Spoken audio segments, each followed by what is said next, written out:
C'est VelGamers, j'espère que vous allez bien. On se retrouve aujourd'hui pour une nouvelle vidéo SCP Wiki. C'est le 8e épisode de cette série sur SCP Wiki. Aujourd'hui, on attaque le SCP-009. On se retrouve à la fin. SCP-009.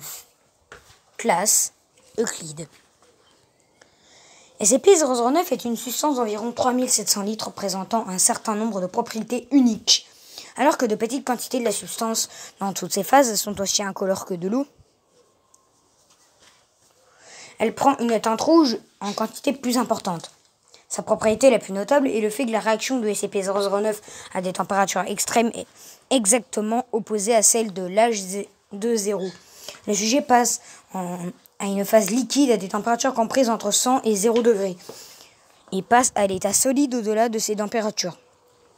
À des températures inférieures à moins 100 degrés, SCP-009 se vaporise dans un état gazeux semblable à de la vapeur, même si elle conserve encore sa coloration rouge lorsque le gaz est compressé.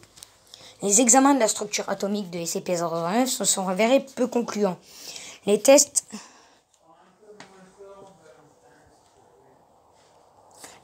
indiquent que l'objet est composé de la même combinaison d'hydrogène et d'oxygène que l'eau normale, laissant les chercheurs supposer que la source des anomalies du sujet peut être des atomes eux-mêmes.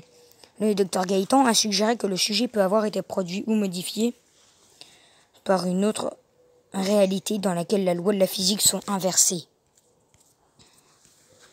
Le sujet doit être connu dans un réservoir de stockage étanche ayant les dimensions d'au moins 14 mètres cubes et composé d'un alliage résistant à la chaleur.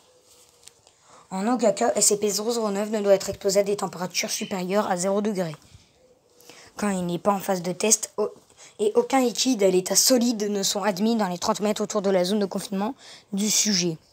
La chambre du sujet doit être équipée de capteurs de température devant être surveillés en permanence et être gardés au frais grâce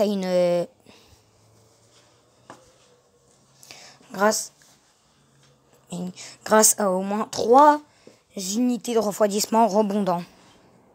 Tout dysfonctionnement des capteurs ou des systèmes de refroidissement doit être signalé et réparé immédiatement.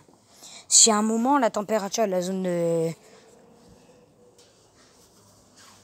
confinement grimpe au-dessus des moins 5 degrés, la chambre doit être verrouillée immédiatement et inondée de liquide de refroidissement jusqu'à ce que la température soit ramenée entre moins 30 degrés et moins 25 degrés. L'atmosphère doit être évacuée de la zone de confinement lorsque le personnel est présent à l'intérieur. Et toute vapeur d'eau présente doit être filtrée et maintenue dans les mêmes conditions que décrites dans ce document. Toute vapeur démontrant les propriétés de SCP-009 doit être placée en quarantaine et ajoutée à la zone de confinement dès que possible.